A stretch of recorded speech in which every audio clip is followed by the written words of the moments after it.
chair of the facility. Yeah. And Yeah. you're Emily's dad, right?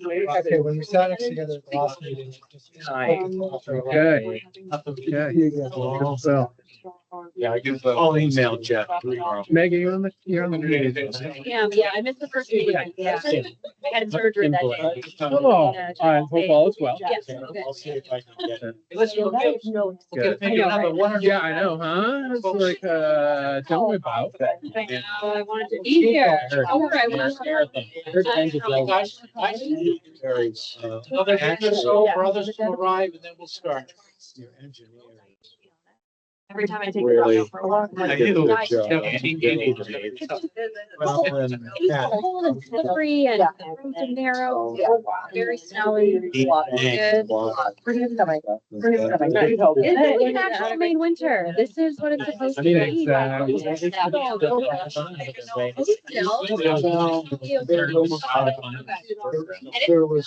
like 8 weeks of surgery potential. Workshop we had. I would guess it would be in Everybody went out and did. last 2 years of the first, right? You just, I thought it would go through. We got some snow in May a couple of years ago, maybe like 10 years ago. Time to get through. That's heartbreaking. Four-man's fertilizer. Well, I was, remember, because I was at UMaine and it was finals week and they were like. Josh. "No day?" Finals. And then we also have the engineers or somebody else.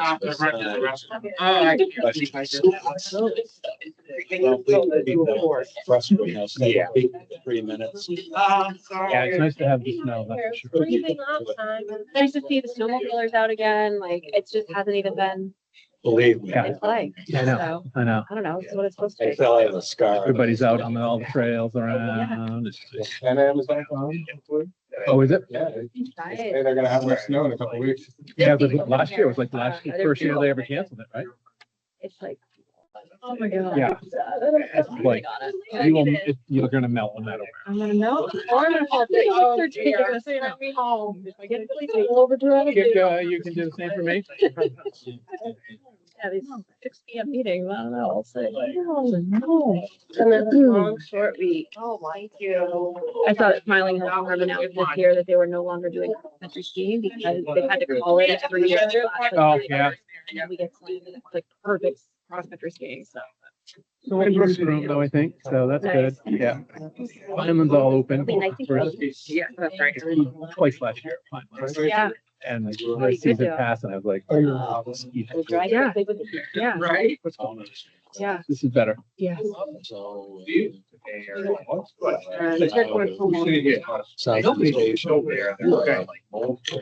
Almost does watch. Be careful of that spot. House, we're in. Take some of those.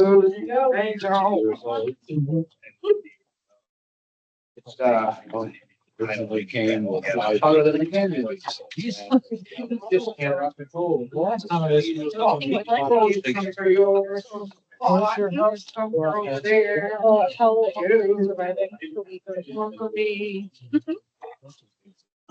Mario Odyssey. At least it was just water, thankfully.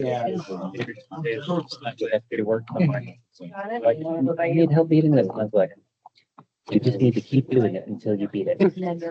Hour and a half. People good? Everybody good? Anybody need a little wipe up? I got dry paper towels. much water do you have? Maybe. Yeah. There, you decide to spill something. I think you dragged it along for one whole meeting. These are all the same, they're just different colors. I can't never know. So that's kind of fun. Tab 1 through 5. Reselling districts. All right, ready for you? Good to start. All right.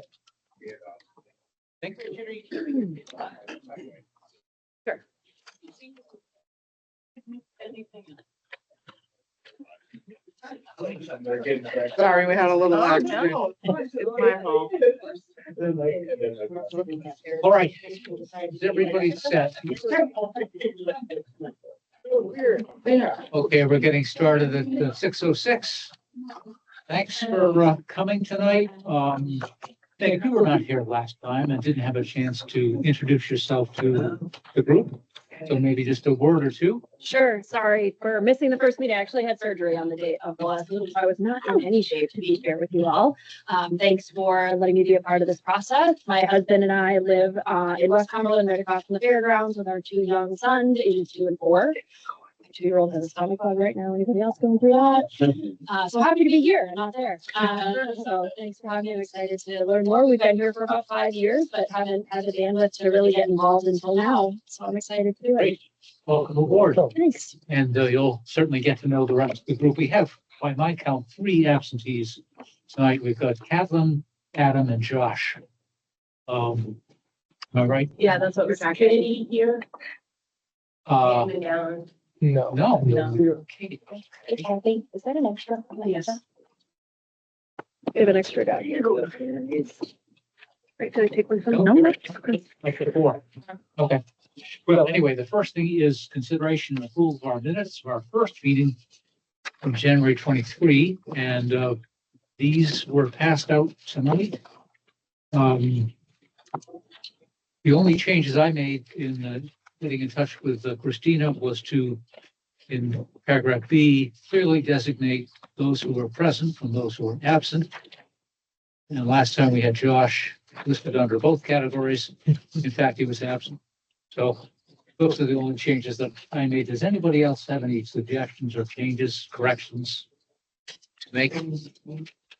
I'll If move not, approval of Thank you. as amended. Okay, thanks, Peter. Second. Okay.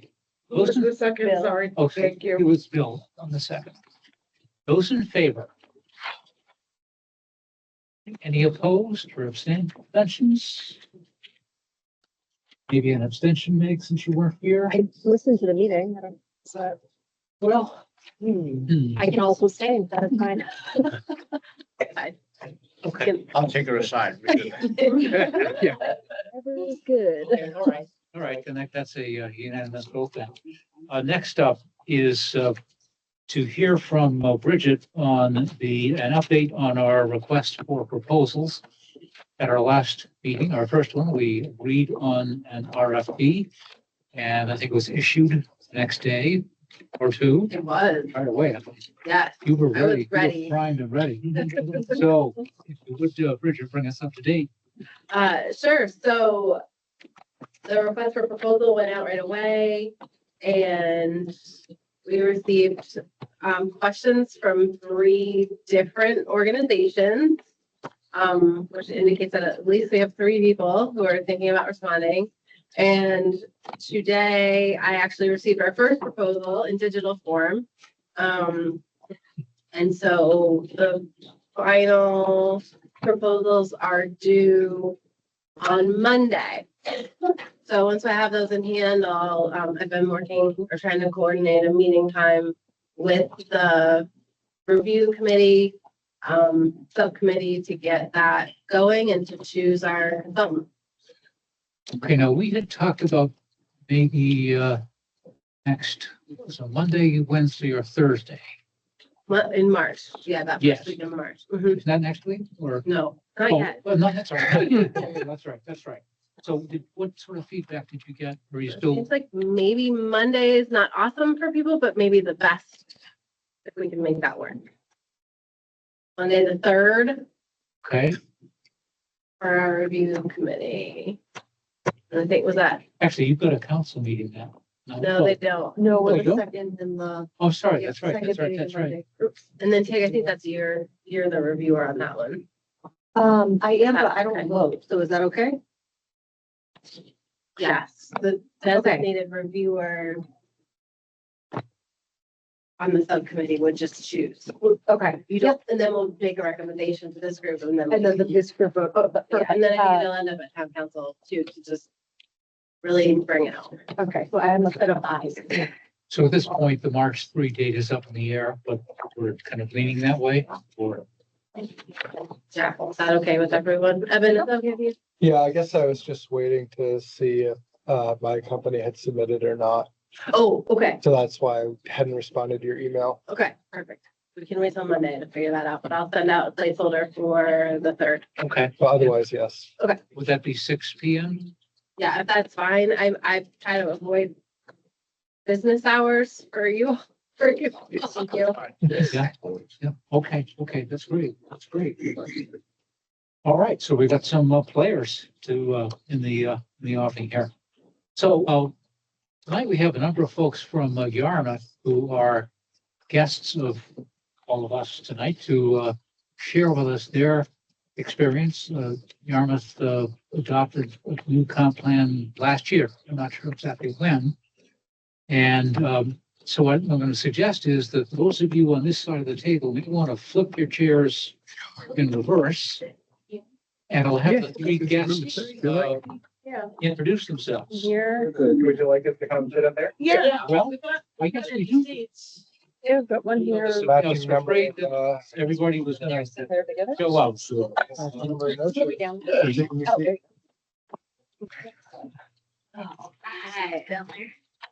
Enough seats? Yeah, there you go. That was easy. Good. So, Great. starting here. Well-oiled machine. I'm Lynn Seeley. And I have lived in Yarmouth for 35 years, and I'm also a planner by training. And I led the town's last implementation of its comprehensive plan. And then with Emily and Dan, been on the comprehensive plan steering committee, and now we're all on the implementation committee for our new plan. And My name's Emily Bryson. I've lived in Yarmouth since 2019, so 6 years. Worked in insurance. But, yeah, so I started with the steering committee. We did the 18 months of steering committee, and now we're into implementation, which is a whole nother beast, but the steering committee is really fun. Yep. Hello, everybody. I'm Daniel Backman. Been in Yarmouth for about 4 years, and been on the steering committee and now the implementation committee, and been a great way to get involved in shaping Yarmouth's future. And so, we're kind of at the kind of new pivot point in the plan as we shift from developing the plan into implementation. I think you'll find that both at this point in your process, and then when you get to implementation, it takes a while to gain momentum, and then once it gets going, it gets pretty exciting. It's interesting that you all we came into the steering committee with a consultant having already been selected. We worked with North Star Planning, who did a tremendous job. So we weren't actually part of that consultant selection process, which was fine because North Star was great. But I also think it'll be terrific for you all to be able to review their proposals and interview them and have them on board with working with you from day one. now, can you distinguish for us the difference between the steering committee and the implementation committee? Because we don't have quite the same structure. So the steering committee was the committee that that's comparable to you. So that committee led our process for adopting the new comprehensive plan. So what you're doing. Once the plan's adopted, our town appoints an implementation committee. So in the actual plan is the recommendation to establish an implementation committee, who then oversees all of the implementation of the recommendations. So we're The task masters. the overseers of implementation. And So the steering committee is finished and the implementation is beginning or has Right. begun.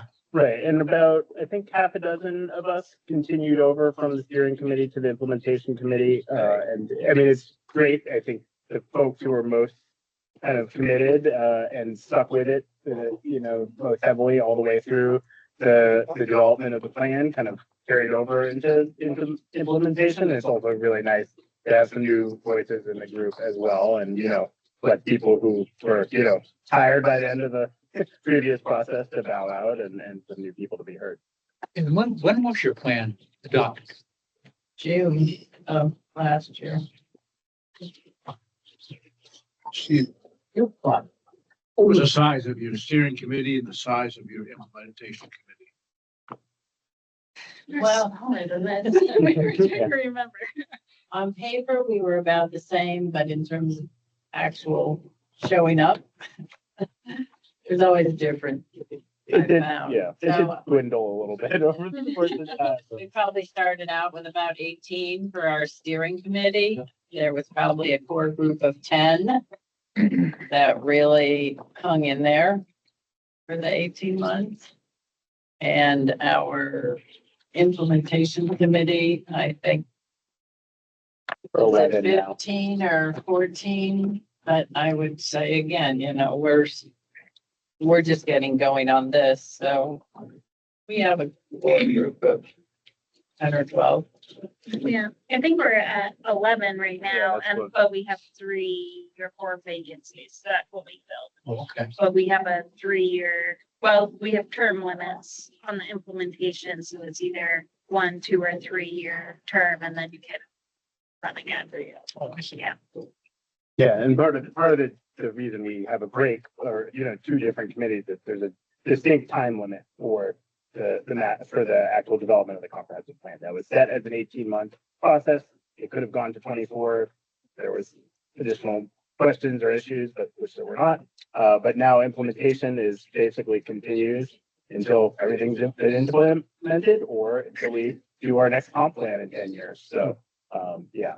So are you on the implementation committee elected or appointed? Appointed by the council. Yes. Okay. Well, then I'll turn it over to you to share your thoughts, and there'll be, I think, a bunch of questions. Can I ask a question about the makeup? You said you had, how many members you had. Mhm. What's the percentage of residents versus planning board or town staff or? We have 2 town council members who attend our implementation. And with our steering committee, we had 1 town council member.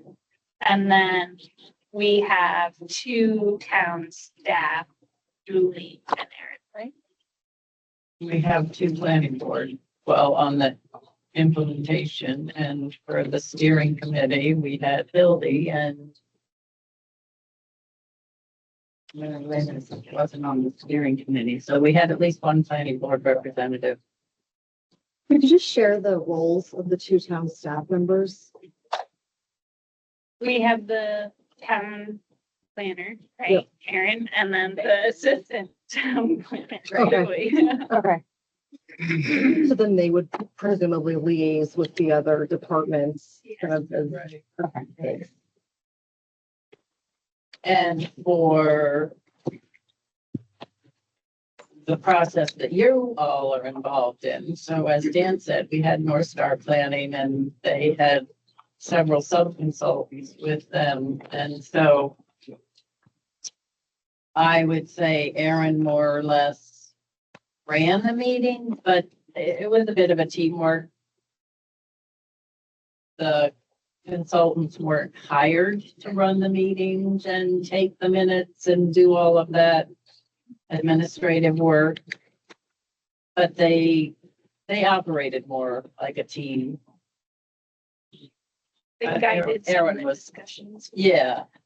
I mean, Erin would sort of lead things off, but then the consultants where they're actually doing the work, so to speak, would lead the conversations with what they had done over, the last month, where they presented their research or presented their findings or presented their recommendations. So the first number of meetings that we did, our North Star Planning had created these like chapters on different aspects of the town. And we spent a lot of time reviewing those and providing feedback based on what those said and how the information was presented until we had like the meat of our comp plan, the first number of chapters. If you guys, have you looked at another town's comp plan? Yeah.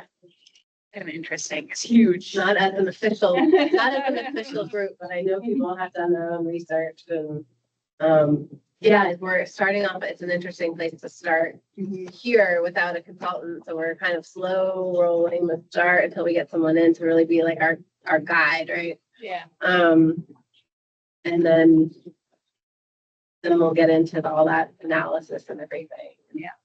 But this is an update, right? I mean, you have a comp plan that you're building on, you're updating. Well, we have an existing one. Right. This will be a new one, not Right, just an update of the. but you have sort of a blueprint. Yeah.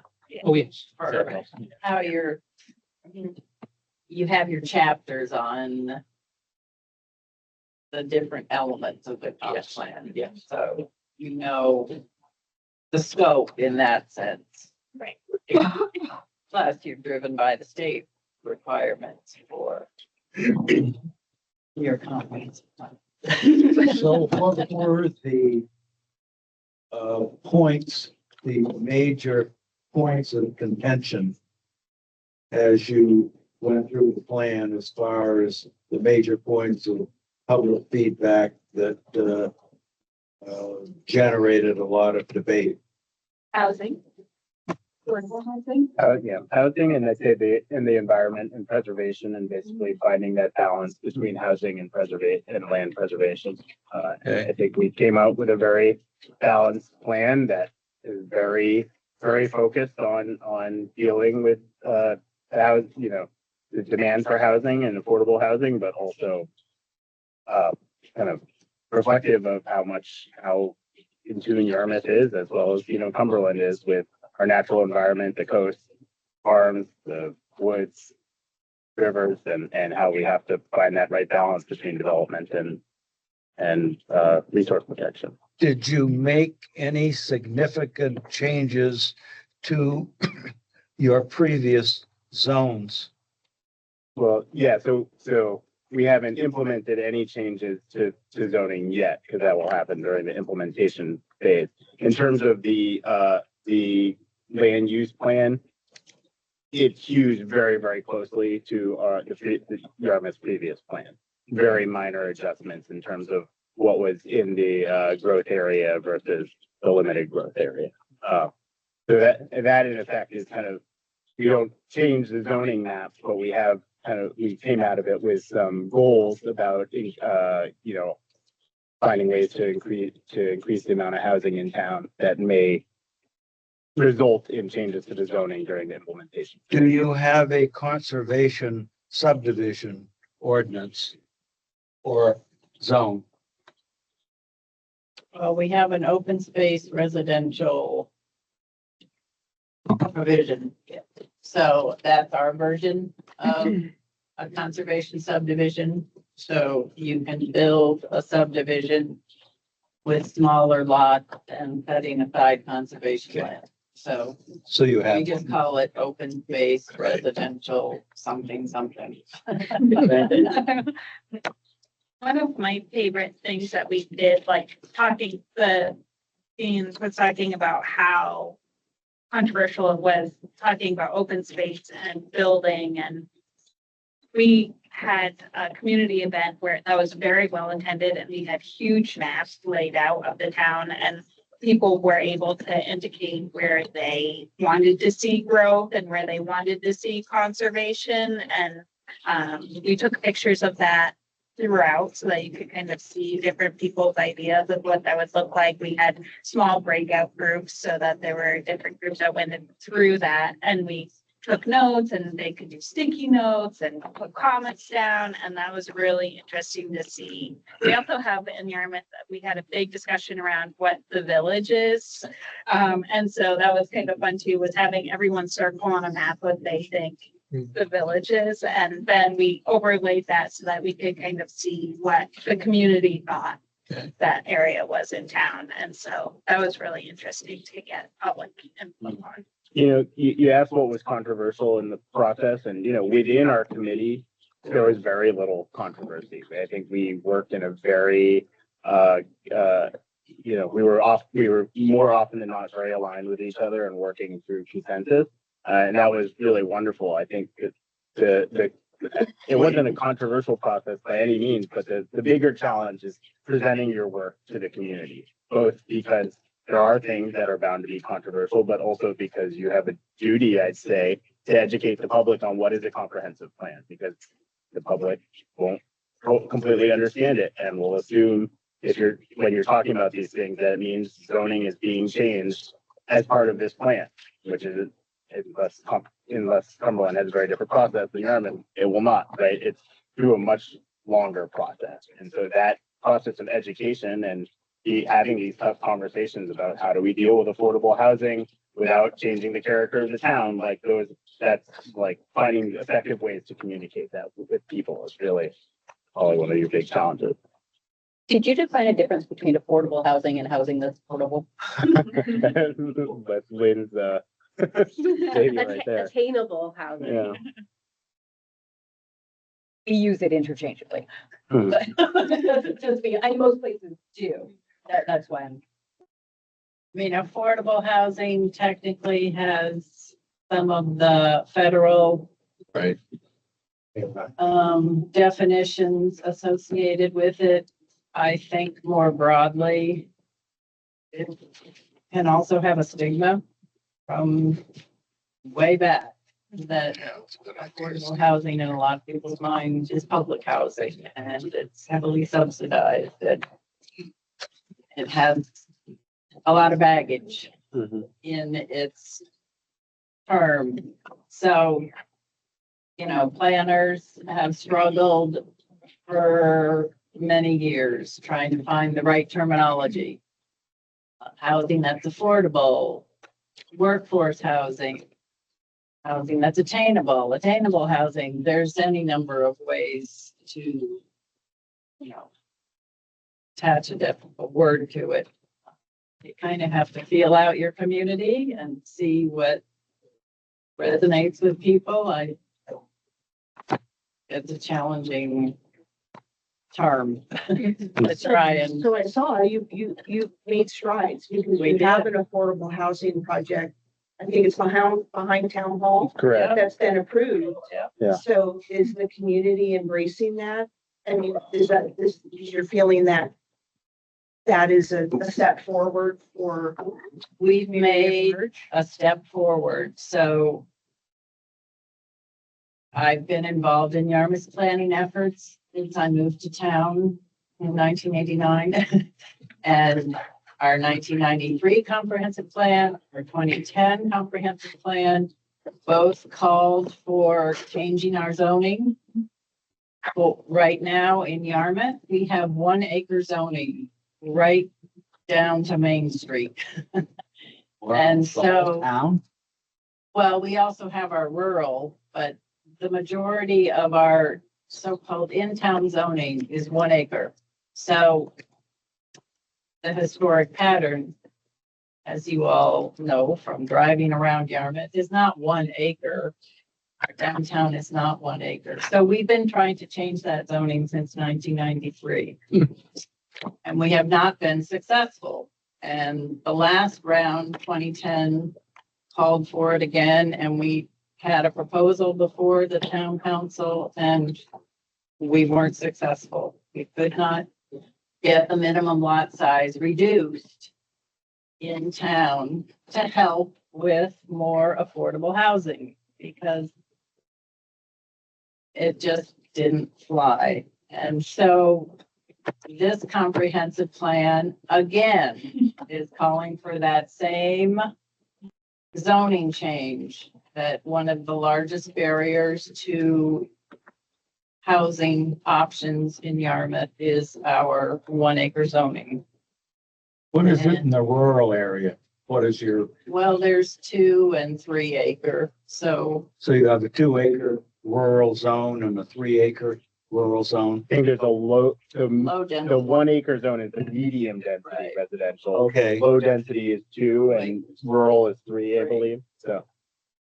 Yeah, I mean, I think we attacked this idea of affordability. Yeah, the idea, I don't think we could barely even dream of there being a actual affordable housing project developed on town land when we were doing the comp plan. It almost seems like. Well, we had Yeah. a similar issue. It's ironic because we had the same thing right. that happened in in 2014 that the Comprehensive Plan Committee represent, because ours are 4-acre and 2-acre non-sewer. So the Comprehensive Plan Committee recommended all going back to 2 acres. Okay. And it got to the council and it was heavily lobbied by a couple of areas of town and it got defeated. So you guys aren't the only No, ones. oh, we know we're not the only ones. Yeah. Well, I think, But to your point, so the affordable housing project that just got approved was an outgrowth of the town taking a more significant stand about the need for affordable housing. So during the 2010 implementation plan process, we had a town council that really was not supportive of trying to explore options for housing. And so that's why our proposal to do a pilot project to reduce minimum lot size didn't work. Our town council right now has a much more positive attitude towards trying to do something about affordable housing. And since the 2010 comp plan, we now have an affordable housing committee. And we also have an affordable housing collaborative. And so they were instrumental in putting forth a strategy for actually accomplishing some affordable housing in the community. And one of their strategies was to look at town-owned land. And so the fact that the town council was willing to look at town-owned land for affordable housing really contributed to the successful adoption of this affordable housing project. We still had to get through the planning board, and we were under a really tight deadline because we were also applying for state funding, because it won't work without the state funding. But, you know, bless everyone's soul. We actually got approval, and we didn't know right down to the vote whether we were going to get that. But there was remarkable town support. There were a lot of people speaking out in favor of it. And which isn't to say that there wasn't opposition, but a lot of the opposition was in the form of we support affordable housing, but can we do this as a way to adopt affordable housing, but make some tweaks? And so fortunately, the developers who proposed the project are very open to community suggestions and really want to see the project fit into the community based on what the community wants. So I would say that in conjunction with the town council's support was instrumental in the success. It wasn't a developer trying to tell Yarmouth what to do. It was the developer asking Yarmouth, what do you want to do? And we'll help you do it. Did you, as part of either this initiative or just generally, I love what you did. You mentioned about having the big map behind the community meetings, but you know, we're thinking about doing a survey, right? And so I'd be interested to know how you knew that you were asking the right questions that covered everything. I know it's a really tricky topic, but especially around kind of understanding what people want when it comes to affordable housing. It can be a really tricky thing to get consensus on, but also like, how do you know that you're getting into the good stuff? And were you leaning on your consultant for that? Or do you just have any kind of tips about, as we're kind of creating this as a group, you know, how we know that we can be asking these questions that are thoughtful, obviously not biased. I know that's an issue as well, but just any best practices around that if you. I think you need to reach a lot of different people in a lot of different places. And that's one thing our team, especially Julie Dubovsky, the assistant town planner, just worked tirelessly to set up this range of events and outreach points that happened at schools, that happened at parks, it happened at senior center, it happened at Clam Fest, just trying to get as much of a cross section of the town as possible. Little mini. Because one forum or one survey is gonna get, at best, 10% engagement, and you're always gonna be left uncertain about, well, was that, it may feel like good engagement and good feedback, but are you getting input from everybody, right? Our community events, they were very lively and, we got a lot of great feedback, but yeah, I think we reflect afterward, it's still not that many people are coming. Even when we had a full house, still not that many people. And it's always the people with the loudest voices who are already engaged in these topics who are typically participating. So you have to take those things with a grain of salt. But we did do one, I think our best attended public meeting where we had all different types of kind of workstations, looking at maps, looking at pictures of different housing typologies. And people could circulate the room and give input in a lot of different ways too, right? That it was what type of housing do you like? What does the village mean to you? What do you think of these scenarios? That we actually have a sub-consultant to our planner actually drew up some kind of planning scenarios for different types of development to take people's temperature on, like, does this look like Yarmouth to you? Like, so kind of hitting it from all angles. Do you have any best practices on things that worked well in that neighborhood? Because I think, there's a lot of these things where people will show up, the same people will show up all the time. And then there's the people who can never make it, but their opinions are still really important and valuable. So do you have any best practices on how to reach those people? Julie did a lot of she went to the library, she went to we have concerts in the park, she went to those, she did farmers market, she did the clam festival, she did she went to the people at different times and trying to hit different sort of populations. But then I believe we were just trying to remember, we did an online survey that people could go onto the Yarmouth website and access and complete. And I think they also pushed that out through email.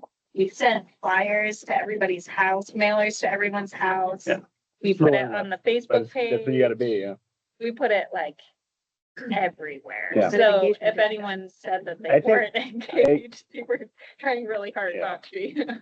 I think we'd have to circle back with Aaron and Julie. I'd be curious to hear what they think, how many unique touches they actually got. Yeah.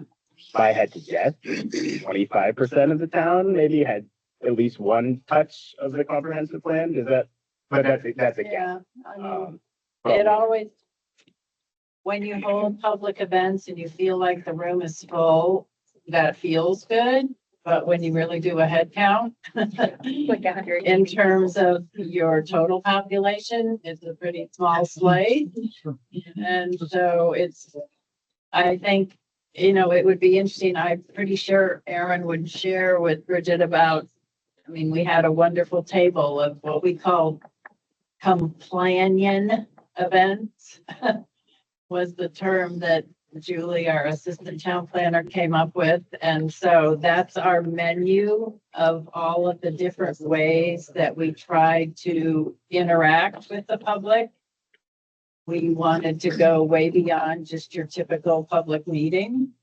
And so might be just a good reference for you to look at that table for some ideas. Like Emily said, Julie was literally popping up everywhere with her table and her displays and a handout for the survey that you could then go online and take.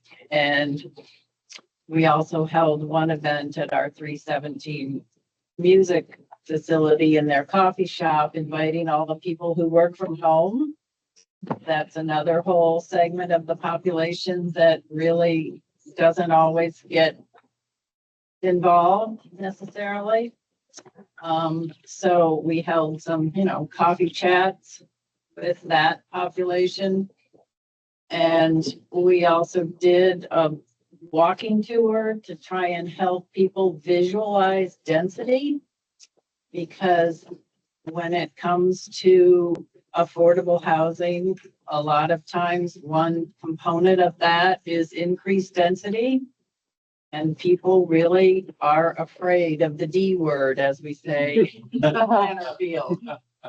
That density is just, it's like a 4-letter word, and it's really frustrating because when you really take the time to dig into it, and we did this walking tour around the neighborhoods that abut Main Street in Yarmouth to help people see that not only are there single family, but there's 2-family and there's multifamily. And these are all in homes that pretty much every one of them looks like a single family home.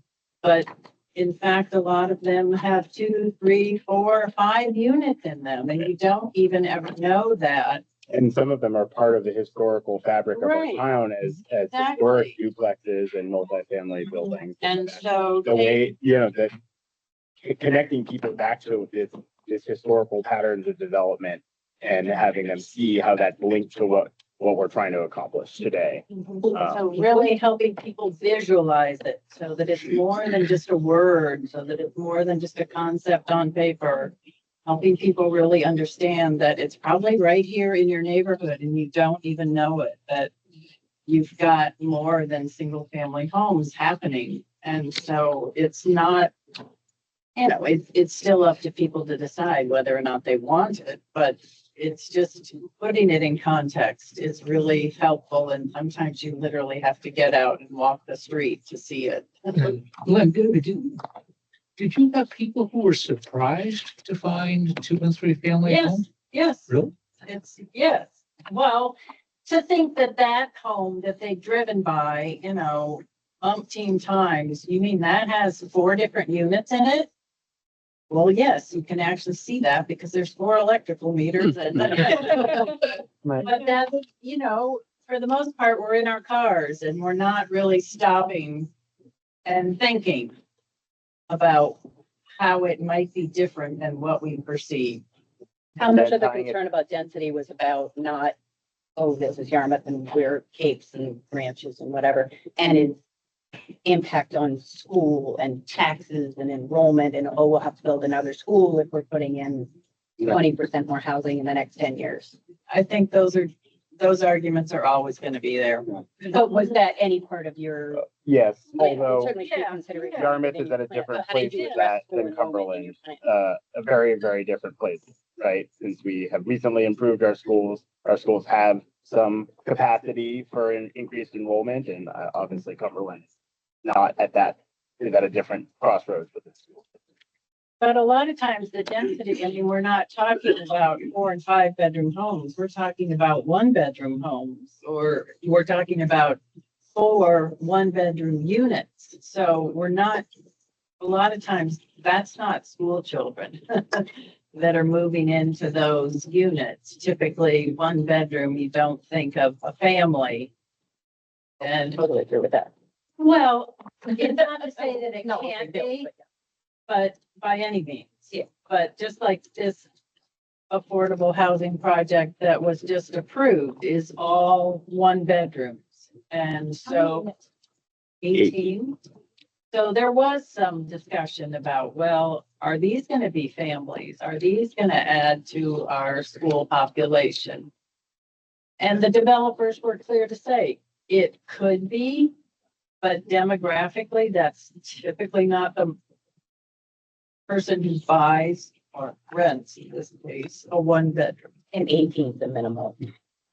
So There's those units are 430 to 396 square feet, something like that. They're very cool. So, which right now our ordinance doesn't allow for. You talk about affordable housing and density. And to me, it's 2 different things. Just curious, did you talk about going to a 1-acre lot size. So most of your in-town existing housing is on less than 1 acre. right, 80%. Did you actually look at your maps and say, all right, there's 10 acres available in that in-town district to expand on? Is there 20 acres? And then conversely, is the more appropriate discussion increased density versus trying to change the lot size? Well, we're looking at all these different options, right? I think the committee and the town's feeling was you can't just approach it from one angle to meet housing demand and address that affordability, right? It's about the fact that these historic duplexes couldn't be built today, right? And that if someone wanted to, who had a 3,000 square foot home, wanted to rent out part of their house and basically turn it into a duplex, that they couldn't do that by right. So which makes it less affordable for the person, the homeowner, and reduces the opportunity to create affordable housing, right? So there's also instances, a few great instances in Yarmouth, where lots were split to create multiple lots within what was once one existing lot, right? That had to be done through a conditional use permit and basically contract zoning for that one lot. Ultimately, if you tour those sites on Bates Street, on Portland Street, what you see is that it actually helps the fabric of the neighborhood, and that you have now, instead of just one large house with one family living in it, you have two families, and you have different types of family. In one case, there was an older couple who wanted to retire in place, but they didn't need such a big house. They were able to split their 1 acre lot into 2 half-acre lots, and a young family was able to they built a house there. A young family was able to move in. So we doubled the density. Neither of those, to be fair, are affordable houses by any means. But I think we took this attitude that we can't just say it has to be all one thing or the other. It's like allowing a young family to build a house there on a smaller lot helps them from buying up another smaller house in town that could have gone to a lower income family. And there's a whole chain of events when I think what we're seeing now is, upper middle class buyers are buying middle class homes, middle class buyers are buying working class homes. And you basically have this whole chain working its way down the real estate market that prevents any homes from being affordable for any level of buyer. It sounds like it's really more a diversity of thought. It's not just the big umbrella of affordable housing. Right. It's housing, period. What Sure. type of housing do we provide, and how do people access that housing at different income levels, different work environments, whatnot?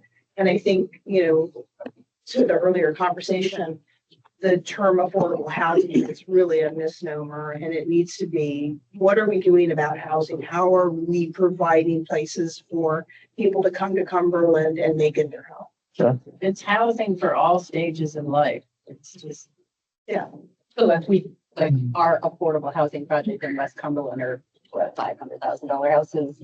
So it's definitely been an abused term. Yeah, Where it should yeah. be the state funded program is affordable with a capital A housing, and everything else is housing at a variety of price points. Right. And then you have to work that so that people don't become cynical, because I do think, when people see the cost of affordable units, they're like, well, that's not affordable Right. for me. Exactly. And Yeah. then everyone gets turned off. And so again, I want to bring it back to how important the public education is. Right. And yes, getting input on what people want is half the job, but half of it is just listening and letting people feel heard, and at times hearing them gripe and say, this plan isn't working for me, and trying to find that angle that says it can work for you if you let it, and if you are willing to open up to it. But it's a lot of education.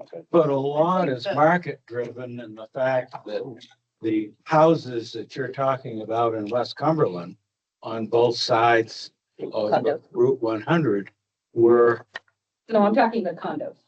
but the houses down below were built as affordable, and they were, and as was Crossing Brook. And the thing is, the market is the market, but when they were originally built, they were affordable, and we had very dynamic neighborhoods that moved in, but like you say, the market, But again, she mentioned small homes, Yeah. one bedroom, Yeah. 2 bedroom. right, That attracts a different demographic than a Right. large home on a small lot in Right. Crossing Road, which is a family of 4. I'd like to move away from housing for just a Yeah. second. It's not all that. You know, Uh, one, Next one of the just things- one other thing I would add, and probably Bridget will get into this with you as you get into your planning process.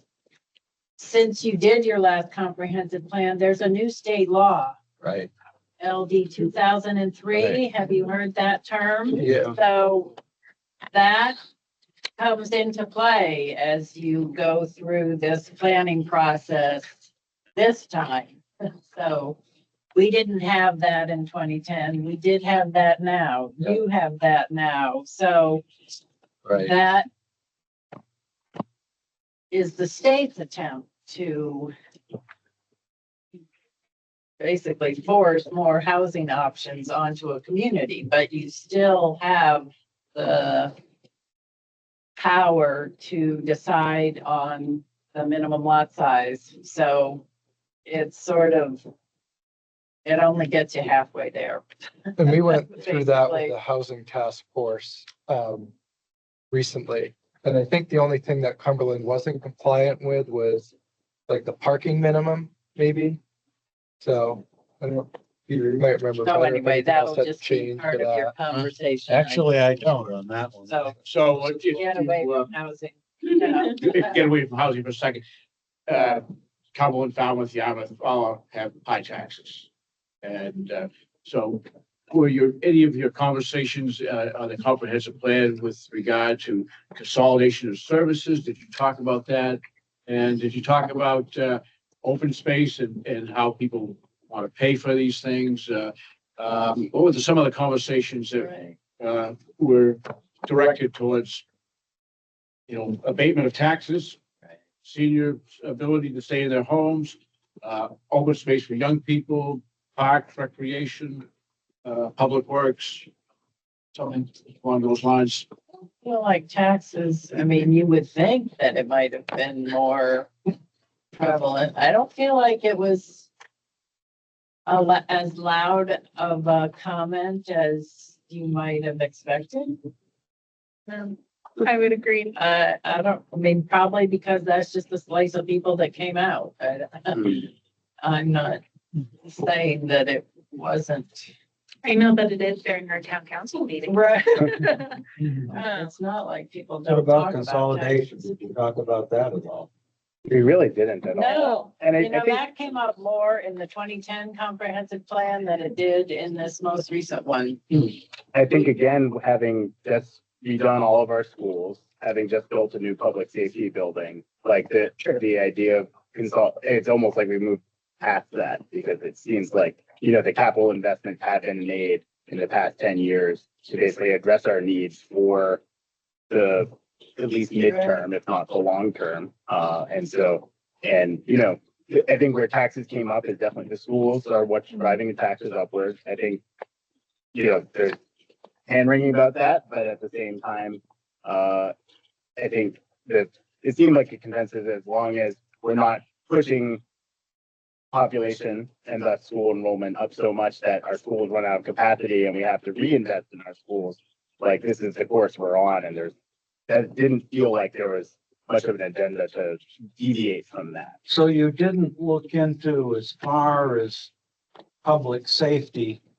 And of course, maybe you've got more full-time people, but did you look into like the trends that are going now in public safety, fire, and all these other things of more of the towns getting away from the volunteer aspect and having to go to full-time personnel? We have quite a bit of full-time personnel already. I think what we heard from public safety is they have a staffing issue. That's what we heard. Okay. Not to go Across back the board. I mean, from police to fire to EMT. Public Works. I mean, public safety has a hard time keeping fully staffed. So, That played into our housing conversation too, because people who work in Yarmouth can't afford to live in Yarmouth. So it's hard to get staff and keep staff because they can't afford to live in the town that they work. So they would rather work in their town. right. So that played into the housing, that brought us, we always kind of circle back to housing in our conversations, but I would say like, as far as the steering committee goes, Dan touched on this too, but just talking to the community as much as you can and letting them know that you're part of the plan and putting yourself out there and asking them what you want, because you're all coming and you all have your opinions and what's important to you, but you're just a very small slice of the community. So like opening yourself up to hear from others and what they want and what they're looking for and what their concerns are and bringing it back. I think that we all try to be really conscious of our own bias and like be open to other people's ideas. And someone reached out to me because they knew I was on the committee about a public pool, and I don't want a public pool in Yarmouth, but like I brought it in and we talked about it. And so just trying to be aware and open and let people know that you're part of this and you want to hear from them, and then bring it in so that you can talk about it as a group and consider it. I So, think Melissa, I want to ask a procedure question. You mentioned a survey. Did you start your activity with the survey? Or did that come midstream? Or- Well, there was a whole visioning effort for the town that Right. preceded the comp plan. That was done, I believe, in 2022. And that kind of came up with like a town like vision statement. And so there was a survey that was done with that. And then that was kind of like a baseline that we started with. And then basically our very first meeting, we're like, here's this vision statement that the town has kind of, done outreach for and now adopted. Like, is this what we're moving forward with? Or, does it need tweaks? And it was helpful because it gave us something to beat up a little bit and said, well, and we kind of came out of it is this is a really good advertisement for what Yarmouth is and what we like about it, but it doesn't say a lot about where we're heading or how we can improve the town. It almost accepted it as a little toolbox, and like that's not the way any town is, and certainly not going to be a successful comp plan if we just accept it as what it is. So when did you do your survey? I feel like it was in the beginning of Mhm. but it was also in the beginning of the actual steering committee, or you think it was part of visioning? It's funny. Well, there was a visioning survey, but there was also I think there was multiple Right. surveys. I know that over the Sorry, how summer, many- Julie had the link. Did for you the say multiple surveys? Am I wrong about that?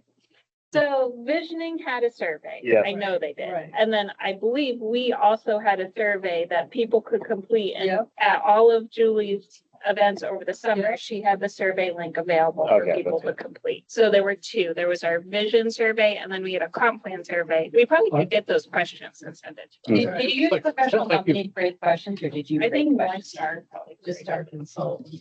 Sounds like your survey was open, so to speak, for Right. quite a long time. Yes, it Yeah. was. online, Right, and then we right. also like Yeah, it was. And then during our events, we did other smaller surveys that were really that's what I'm recalling. geared towards like whatever topic we were discussing. And so people could like use their cell phone to react to questions, and then the results from that event would show on the screen so that people could see how people in the room were feeling or answering the question, and that kind of led to additional discussion. And also to get feedback, like after a meeting for people who couldn't come to that public meeting, to like still be able to engage with the content and give Yeah. feedback on it. So, yeah, there was like the one big survey during the comp plan, but then all these other touch points to give feedback. Yeah. And I think that's critical, right? Like you miss a meeting, but you don't want to just let the topic breeze by you just because you couldn't come that one night. So having that asynchronous engagement is important. I got a question. So one of your four goals is protect the natural environment in the community. And I saw that in a number of sections you have like climate connection stuff. I'm just wondering, does Yarmouth have, so in Cumberland, we have a Lands and Conservation Commission that's very active and has subcommittees. I'm on them, some of them doing stuff. Did you guys work with other sort of town entities? I don't know if you guys had like a climate action plan We or do. something similar to a conservation And we're at, commission. Did you like work with them to come up to? the climate action plan was being developed at the same time, maybe about a 6 months ahead of us. So they completed that plan and adopted it ahead of the comp plan being adopted. And now we're actively engaging with them during implementation. So in our implementation matrix, there's actually everywhere where there's a linkage between the climate action plan and the comp plan, it's kind of noted. And we're still feeling out how our two committees are gonna engage with each other. We did some joint events with Mhm, them that too. too. So like when they were looking for community engagement, we kind of tagged along and vice versa so that we could get two birds with one stone. Yeah. Were there any other sort of like town committees or groups that you guys sort of tapped into to sort of get information or knowledge or perspectives from like super engaged people about, I mean, climate or anything else? Did we meet with the different, did we send the chapters out to the Right. corresponding? It was really mostly done Julie? through the planning department that basically acted as a Aaron and liaison. Julie would share. So one of the first steps in the process is your inventory. And so we had the inventory for each one of the chapters. So the state gives you the 10 or 12 different categories that you have to collect inventory for. So those chapters, Aaron and Julie would share with the relevant either town committee or town staff. So it was really in their to-do list to coordinate with the various town committees What you and mean staff. by inventory? Well, your comprehensive plan is made up of chapters. Right, yeah. So housing, economic, I don't know what you're calling yours, but transportation, public works, et cetera. So the state requires that you collect data relevant to each one of those topics. And so that's basically an the so-called unbiased assessment inventory. of what you have existing. Okay. Um, Thank yeah. you. So yeah, there was that engagement with the town departments, and then the town departments all reviewed the list of goals and strategies once that was Right. developed. And definitely we got some very insightful comments, particularly on, I think, the land use conservation open space. They had by far the most comments on all the strategies and implementation items. Some of them very, probably the biggest pushback. Not that any of them are super significant, but that's where we really had to have some hard conversations about like, okay, maybe we adjust this growth boundary a little bit to like move this one over. And you'll see in our implementation table, the recommendations, there's forget whether we call it responsible party, but it lists who is technically responsible for implementing that particular recommendation. So in many cases, it is one of the town committees and or town departments. So to Dan's point, I mean, we shared all of the recommendations with all of the relevant parties to make sure that they were aware and on board with their upcoming responsibilities. So, and just one other thing that we haven't really touched on, but it's something that we did. We had 2 students on our comprehensive plan committee. Okay, so that's interesting because although they couldn't make all of the meetings because of their scheduling conflicts and sports and life, it was still really valuable to have their perspective, and they did take responsibility for organizing some events at the high school to poll their peers and to share with their peers about the comprehensive plan. Because ultimately, this is about their future. And so engaging them in thinking about their community and what's important, I think personally, is a really valuable exercise. And I've also learned in my planning experience that working with students can often be a twofer. That when you work with students, they share that with their parents or the other adults in their lives. And so they become really good messengers for the planning work that you're doing here as a committee. Yeah, It's a but- lot but- easier to let me hear it from cut this out. them. We tried that and we had no takers. Okay, well, I'm not I'm saying sorry we to hear won't. that. Yeah. We could certainly do an event Take at our- the school. Exactly, Just we as we might would take our for show on the seniors or road anything to else. the schools, but that's water over the dam, getting students on board. Did you have an implementation committee on your previous plan? Yes.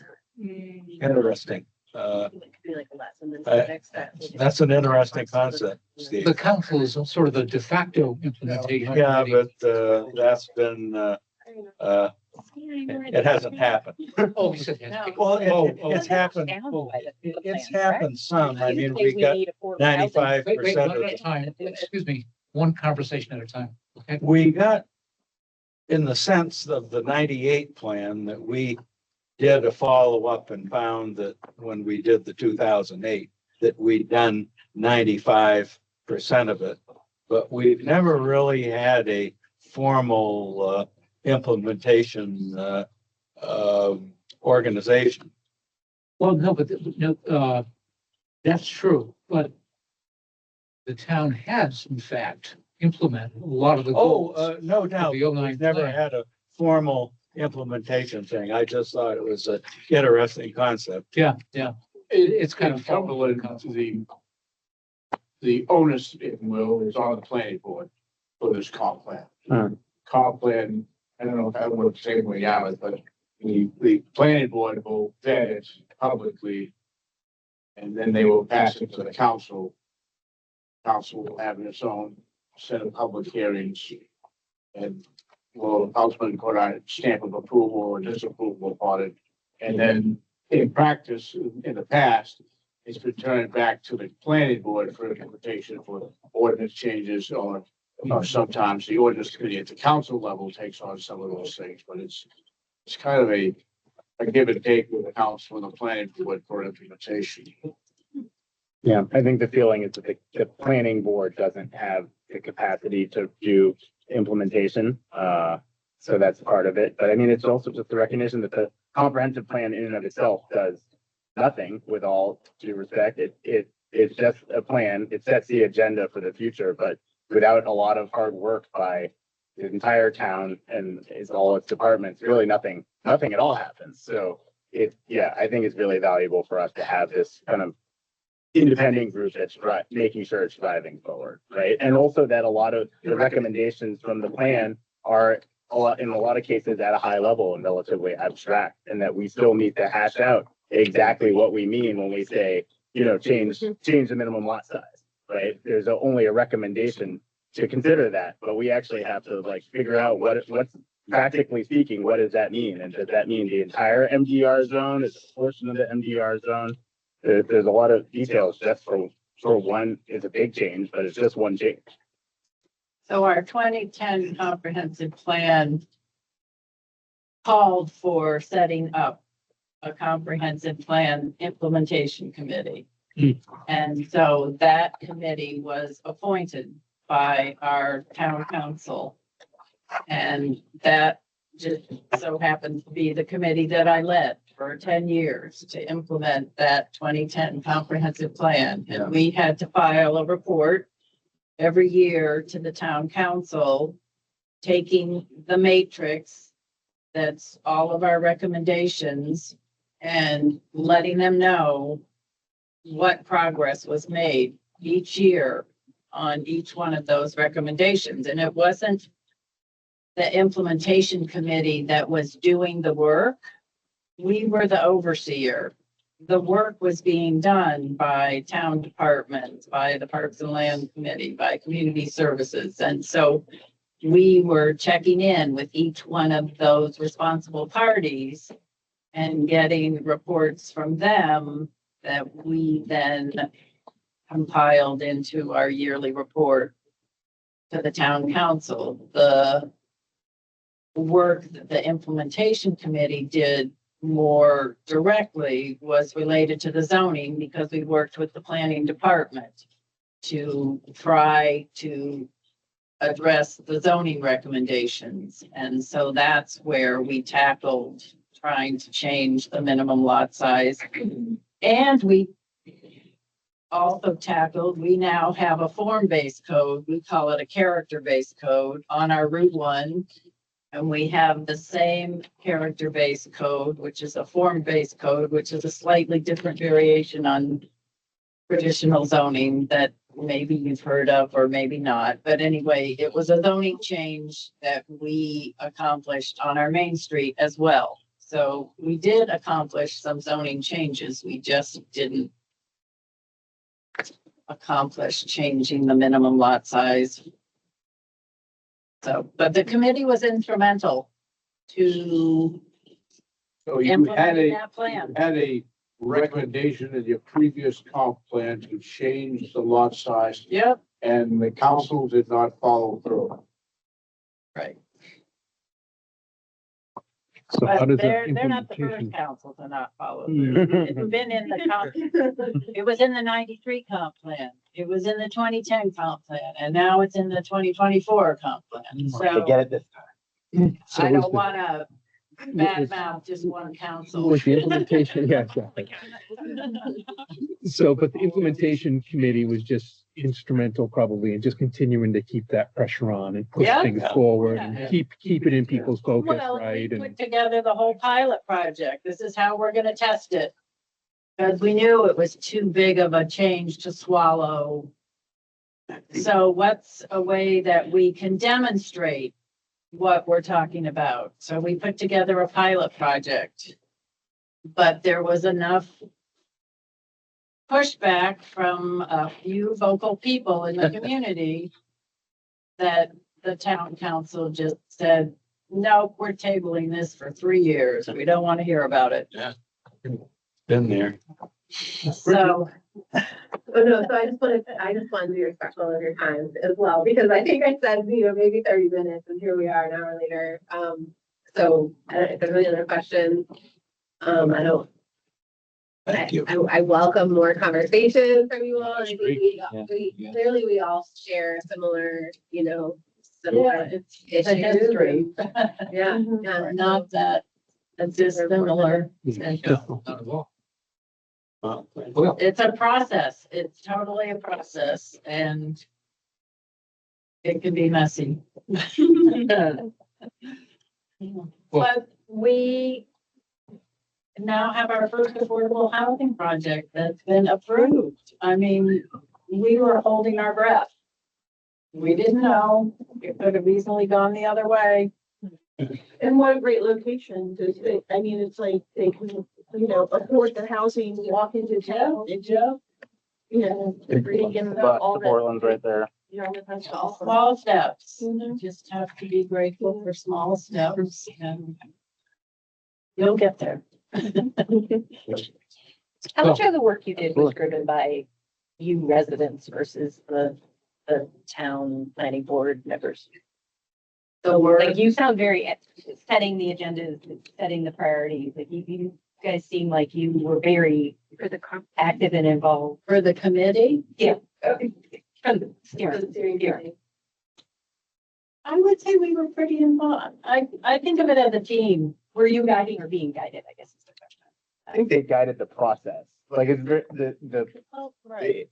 planning consultant is really important to guide the process, because ultimately they have a document, a very large and complex document that they have to produce. And they are trying to get from us and town planning, the planning department, all the information that they need to populate that document, right? So like I think we were able as the committee members to help set the agenda of what we wanted the plan to focus on, but the process Right. really needed that stewardship from the planning consultant, because they really know the end result. And at several times, it's like, there are topics that we could have explored. We could have spent multiple meetings just exploring, as you see here. But ultimately, it's like, is this going to guide us towards the completion of the comp plan or not?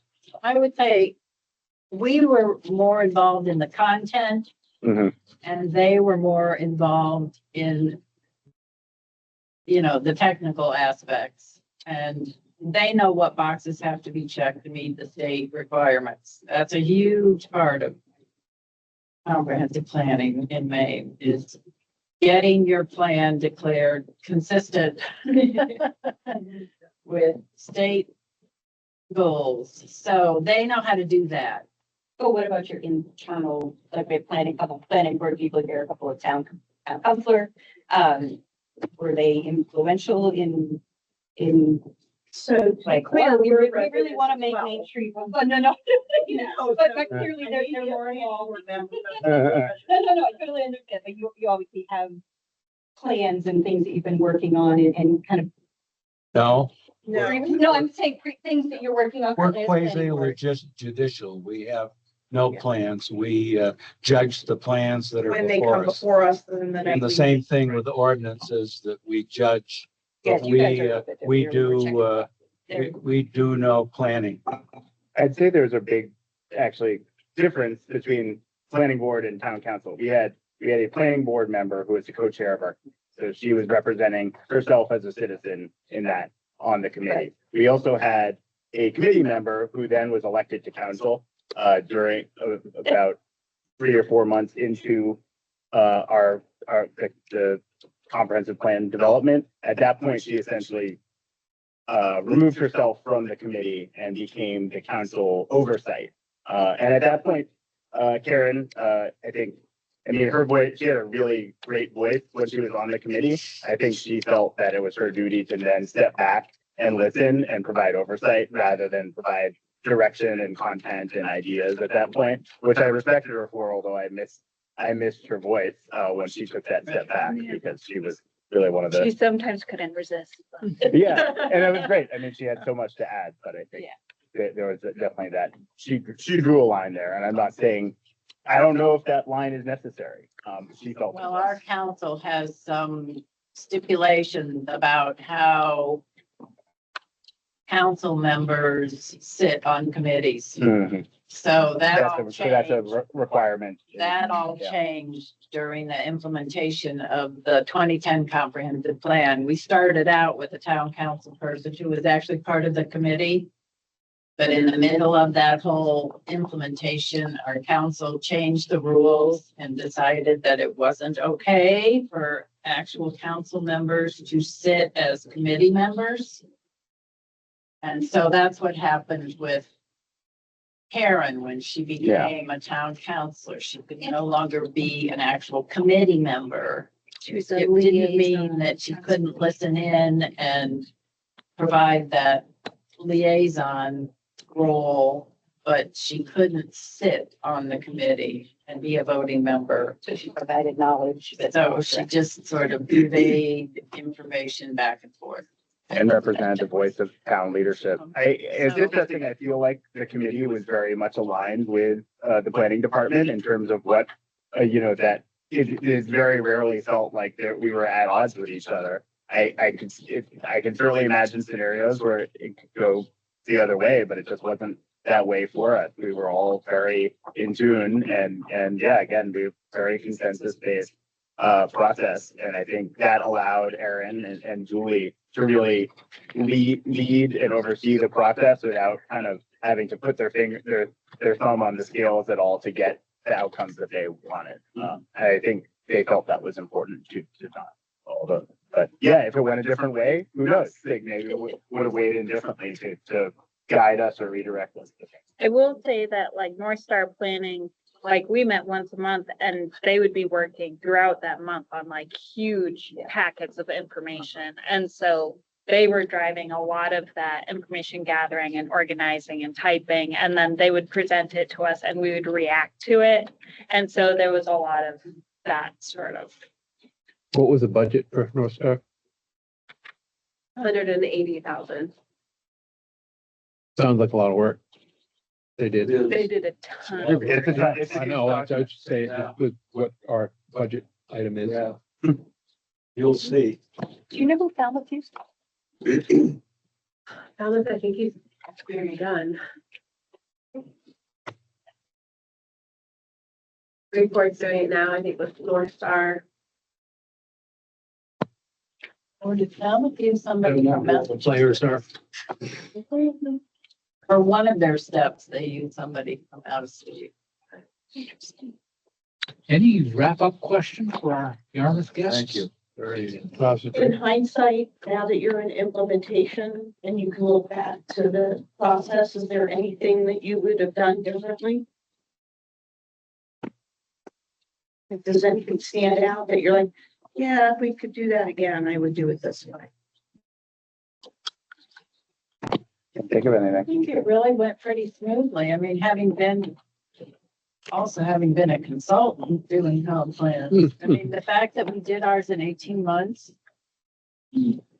that's not always the standard. I mean, our 2010 comp plan took years.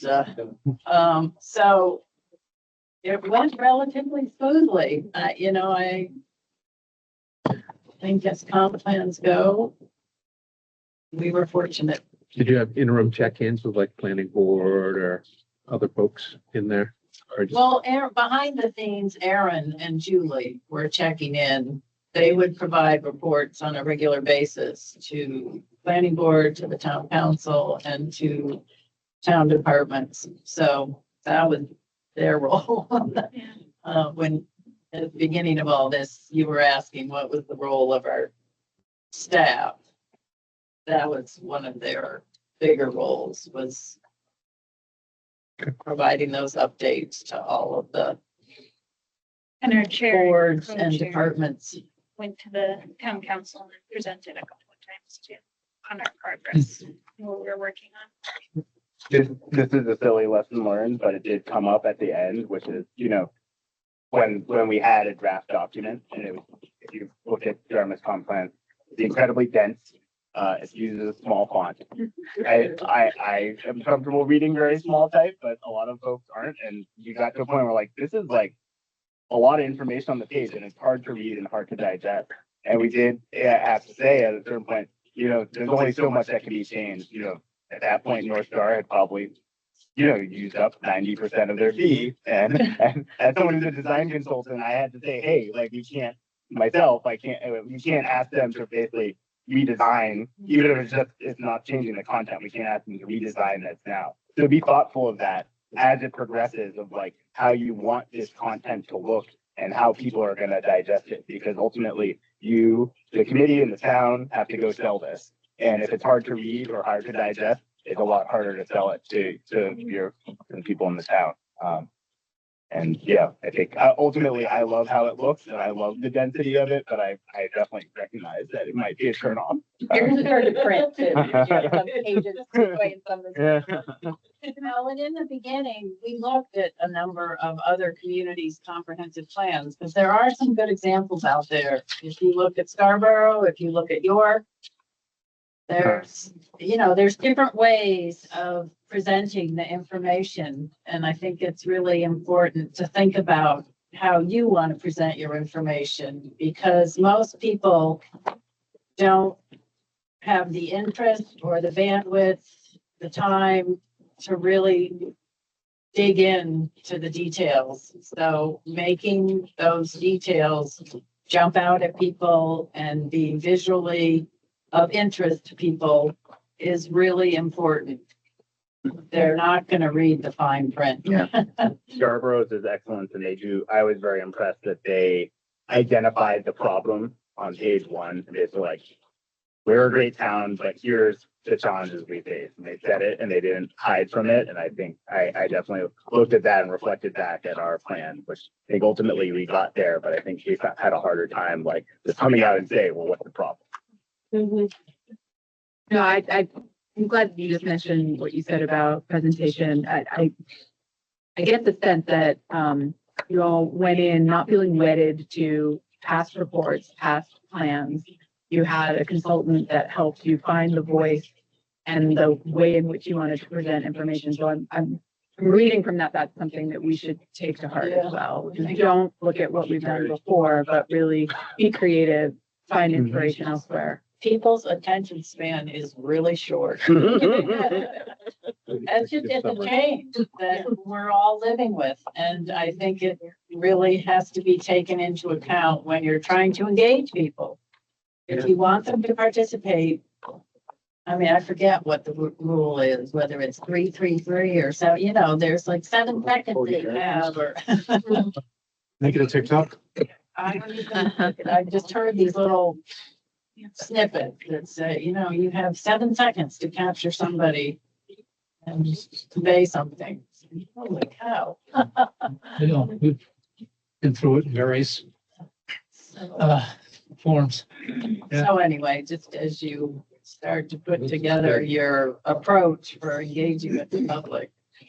And if we can help you, if something comes up, don't. Yeah, I think there's a lot of stuff we do. I mean, I could imagine Aaron could share a lot. Yeah, I met with with you. Aaron already on that, yeah. We'll have snacks next month for you. Good luck. All right. Thank you so much. Are you trying to do it in 18 months? Yeah. Last April 2026. Bitter batter. Is our delivery date to council. Okay. You got this. That's gonna be great. Unless council feels like that. Well, we'll probably end up going to state first. I would prefer to do that, like you all did. Well, we did, right, right. Yeah. All right. Alrighty. Thank you. Yeah. Thanks for coming. I think we're in the corner. Does anybody need a break before we move on? Oh, wow, you're a veteran. All right, let's take a 2 or 3 minute break. Shoot, wait. I know, Huh? I'm loving it. My house is cold all day. Normally, yes, but that's not where we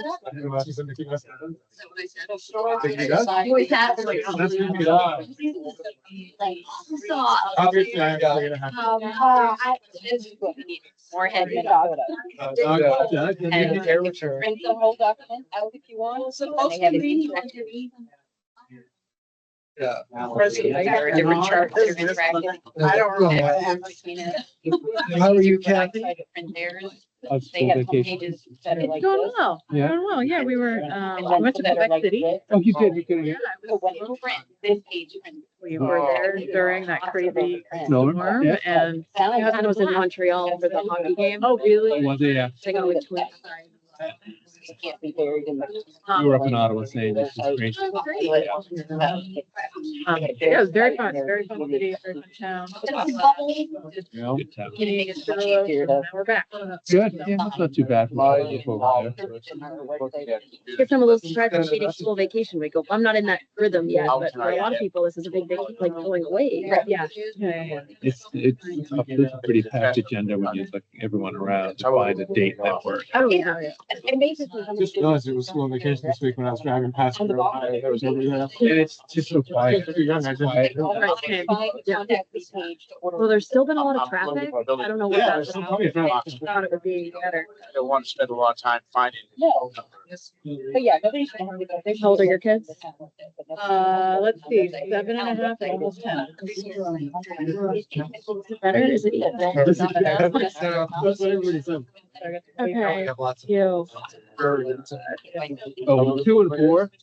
I can find the phone number pretty quick. 3.5 and 6 West months. Bath. Oh, yeah. You guys Yeah, are. yeah. Kenny Run Court.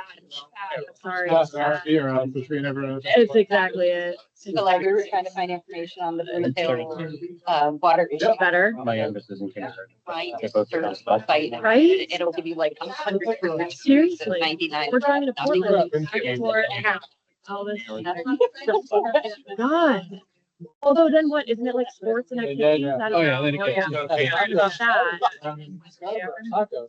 Yeah, but it's Yeah, not even a that's, matter that's a hall. of not convenience, not important, That's soccer, and close it? accessibility is not. I guess it's the indoor It's space. Mm. Yeah, since that one in Brunswick there was a bubble in Brunswick there along 95 that collapsed a few years ago. And then Yeah. keep them out. Limited They the have space, to right? have, Or not .gov. I don't remember that one. And they're not. So, but they're practical as well as we. Yeah, there's great, there's a canal there. right Yeah, I thought of another question. next to the center of Ottawa. Certainly gracious if there's time. I know. 1 kilometers. I had more of an Heating and they have like all I these just want to know. restaurants on it. How's your Really, it's spectacular. Okay, we'll get started Really well. again. But this, The drive. And it's 7:30.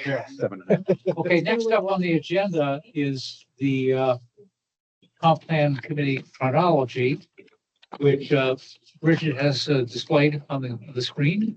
If you didn't make a copy and bring it with you, or you're not looking at your own devices or whatever, this was emailed to you by Christina. A few times. This is I thought that this would be helpful to us as a reference source as we move along. It's not a comprehensive history of comp plans in town. We've had zoning since the late 40s. And a comp plan is the legal foundation for a zoning ordinance. So there must have been an original comp plan in the late 40s at 48, 49, thereabouts. And I'm not sure how many in the next 40 years or so, but I do remember the 89 plan because I was on the committee, and then there was, Yeah. as Peter mentioned, a 98 plan, and then we're now working with the 09 plan. Just to add to the 09, we earlier found boxes of the 09 plan. And Steve, there's another document. It was, technical something, which you took the survey report, and then there's another. So if anyone wants a hard copy, please take them, because they're all going in the garbage. And the technical file appendices. Technical appendices. I was on 89 with you. If you work For what Yeah. year? Was I on that? That's about 2009. We have that online, right? It's online, Yeah. yeah. If anyone wants a hard If you like copy. your own please. copy, margin notes and all that sort of thing. If you're like- For the thing. So, this shows that the current plan, took over 3 years from beginning to end. I wasn't part of that process. It's quite a bit of time in my judgment. My sense is we shouldn't really think in terms, well, we're not planning, but, it's really probably more time than is in the need. And what's important though is to note what's been done since the 09 plan was adopted. And specifically in 2014 and 15, there were 2 amendments to the plan approved by the council after 2 entirely different committees met and offered a report first to the planning board and then through the board to the council. And as you know, in 07 and in 14, we did public opinion surveys and had a response rate 30% or higher, which is considered to be extremely good in things of this sort. By and large, in that era, those would have been paper surveys, probably mailed to households within Cumberland. I can remember sitting down and over a couple nights filling out and then mailing it back or dropping it off, one of the two.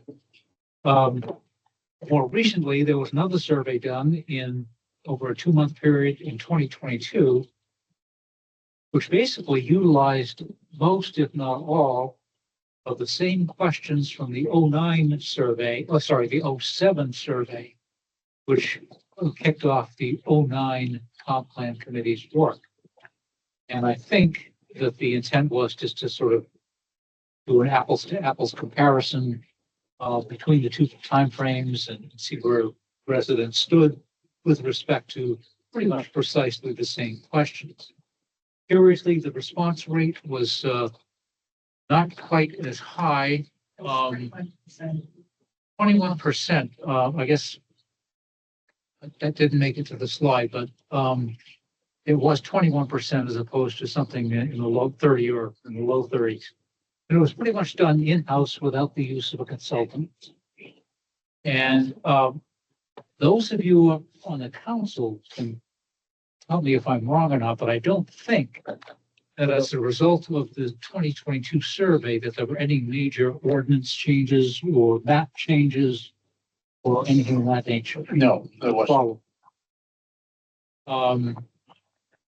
And I'd be speculating as to why fewer people did the survey or returned it. One thought that occurred to me is that because there was nothing in the works like a comp plan or a comp plan update, folks may have felt less motivated to, take their time and. Wasn't that one electronic submission only? I don't know. Do you I think don't. that might have? I think you could get a request in paper copy. Oh, okay. It was, the 2022 was mailed to Yeah. 3,000 households. Oh, okay. I would ask, do you know, It was McCryer, yeah. and for 2007, was it one per resident or one per household? Because I also wonder about, hey, my husband filled it out, so I don't have to. Or my partner filled it out, so I don't have to. I just wonder if that's the dynamic. I think it was households, but it's understood that both spouses or spouses separately could prepare their own. Yep. Extra copies were available here at town hall. Okay, the only, yeah, it just said, okay, thank you. There were 1,704 responses, 20 of which were paper, and 1,320 were from email addresses in 2022. Okay. I guess how we do this or how we put it out there is something that we'll be discussing before too long, once we get the consultant on board. But in any event, it's here for your reference. It's a good depiction of what recent history has been. And to my point earlier, Peter and I had a little, just went back and forth for a sec. I think you'll find that in the interval since the 09 plan was adopted, quite a bit, in fact, was done. 95%. Sit on the shelf and gather dust and look at land acquisition, Lights Pond, Broad Cove, more acreage at Ryan's Forest. I mean, a lot of stuff really happened since 09. Yeah, I think somebody mentioned it earlier that really the 09 is probably the grandfather, the father, and the irritable aunt. That really the 2007 plan is still the base that we're working on. We still done today, and 2014, and the two things that's done there were really tweaks. So in a sense that somebody earlier mentioned, this is probably the time to plow new ground. Exactly. Because we've turned over probably from that time, probably 80% of our population that's got different viewpoints, and the town has changed from that time. So it's probably the best time and to really plow new ground. Sure. Have you included in the past ones questions like that? Like why you moved here? What would make you leave? Do you have plans to leave? I think a lot of questions as to what do you like most about Cumberland? Yeah. With multiple options. But that doesn't, like, that should be a huge concern if our turnover rate is 50. I thought it was 50%. If it's 80%, that's churches, but then. But you if gotta residents- remember that's a lot Residents of are loving years. to move here, but they're not staying. There should be Well, a concerted effort to figure They're out. dying. my friend Bob, for as long as I've known him, has at times articulated his theory of the 12-year wonders. And I think he was probably right in the 80s and in the decades since. Yeah. Some people come with the schools Yeah. and then bolt. And some die. That's an assumption. Is there a theme here, Peter? And that's what I'm saying. Have we done Are they leaving because, Well, I mean, you'd have to interview each family personally. but wouldn't it behoove us to do that? Well, I know, We obviously want our I people know to that stay. the occupants of the house that I live in now sold, listed the house 2 months before their daughter was going to graduate.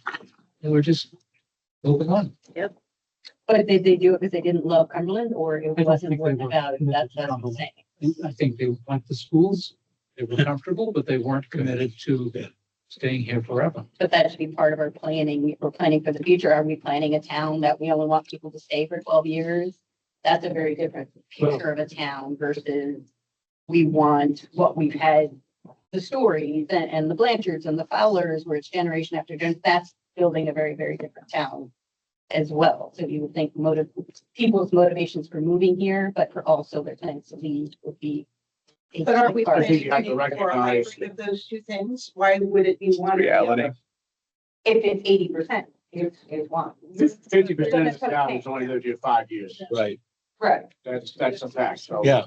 based, this is not the town of, the farming community that it was Right. once. So you're, the reasons people come and the reasons people that leave are much more fluid than they were 2 generations ago. And just so the expectation of, people stay, just, they're not going to. So But if you want them to stay, eliminate your school. Eliminate the things that cause people to come. So That's what I'm saying. Like, we make all these grand assumptions about we're only a good town for the school and people only come here for school. They only stay for the school and then they leave. It's a fabulous town. If we're only building for the school, we don't need open space. If we are only building for the school, we don't need senior housing. But those are all very grand assumptions we've always made, that this town is only for families. It's only good for families. They're only going to stay until freshman year and then some of them are going to go to private school and then they're going to leave when the kid graduates. Why? Why are we not an attractive So enough when town we that they develop, want to when we stay? develop our questionnaire, That's what I'm saying. then we will have some list of questions that we might want to ask. That's exactly what I'm saying. Like, we can't just make assumptions of why people come and why they leave. It'll be really And if they're interesting to leaving read for the a concern, demographic information that we get. it's something we should address. Doubt, Jen, that people, other than possibly taxation, are leaving for concern. I saw Shirley's hand first, and then I'll come back to you, Kathy. Okay. Shirley, by the way, was chair of the 2014 update committee. Right. So I just wanted you to be mindful of that, the surveys done with help from market decisions, they were all coded for, the return envelopes were coded for what part of town they were. Yep, We did right. not ask that question directly, and it became notable to me today when I was reviewing the 2022 survey results. How many people they left that question blank, like what part of town they're from. It was a pretty high percentage of people that maybe, people on Middle Road might not know that they're actually Cumberland Center. When our mail came from Portland or Cumberland Forsyth, or how many times it did, but, when you do your new survey, you're gonna want to figure out how to get that information as accurately as you can, Yeah. because you clearly decided that you want all parts of town. Well, the coding seemed to work pretty well. Yeah. It was sort of surreptitious, but it worked. Kathy. So about 3 weeks ago, I was working in the Historical Society upstairs, and I had a gentleman come in from Missouri. And him and his wife were surveying our town. They was riding around, going to different places. Pretty sure it was Saturday. And what they was looking for was land that they could also have a vegetable garden on, because that's what she liked to do. And they had a son that was in middle school age. And, I was trying to give them an overview of every part of the town, what it was like. And I said, the biggest thing that people are coming here is for the schools, who are number ones. Have been for a long, long time, since 90, I believe, because my daughter was in school at the time. And So he says, well, what about the sports? And I says, well, we just won 4 championships a little while ago. And almost every season we're winning several championships. And I said, you know, even in, you know, soccer, and I was trying to name off all the things. Oh, soccer, that's what my son does. You know? And I'm pretty sure his wife was over to the library asking around. So we actually had people coming from far away checking out our town because he was talking to a realtor and they was talking about our schools. And they actually came out here to look around to what area of town they would like. So I just thought that was interesting. But then I did have another gentleman come in just over a week ago to buy a couple of our cups. And they had been here for like 6 years and their kids have gone through high school and they're on to college now, but they decided to stay. So it's a mixture, but just recently I've had people ask about that and hadn't before. So I wanted to pass that on, that they are looking for farming land. So, you know, the lot size is going to be important too. So they told them about Cumberland Fair, agriculture. So. Well, any questions on the chronology? So this happens every 10 years. Give or take, By law. as you know, we're about the 15-16 year mark now. Right. Last time around, it was the difference between 89 and 98. Yeah. So it's under 10 years, so. But on the other hand, Evan, we did do 2 modifications in between, so I think that's important. State was pretty strict too on having updating your comp plan every 2 years. It's backed off that requirement. That's why 2007 started ahead of 2008. Okay. 1998 was the last one, so we thought we had to get it done because the state mandated every 10 years. Yeah, well, I think the abolition of the state planning office that played a role. We are out of compliance with the state, though. Our official plan has expired. Being a rebel. Better get to work. Okay, so anyway, that's all I had to say about the chronology. Next up are these initial map booklets. And I had asked Christina and Frederick to begin to put together an index of basic maps with which we should all be familiar. And so this index is going to grow as we, yeah, sure. And then I can show you where they are online. And can I give you my spiel about these ones? Yeah. Oh, yeah, well, I was just going to just finish by saying that if you look at the 09 plan and the 14 update, it's loaded with maps. So it's always been a part of the work of this committee and the planning board and the council. And there's plenty more than just what you see here so far in our binder. These will always be available to you here at the table when we meet. And if you do feel the need to have your own personal copy, because you'd like to sit at home and study it, let us know. Yeah. Okay. And they're all on the website, Lot of you new know, right on stuff the homepage. Under town resources, there's a planning maps button. New stuff. And there's a whole list of maps there, and all of these maps are in that. And there's an interactive map online as well. That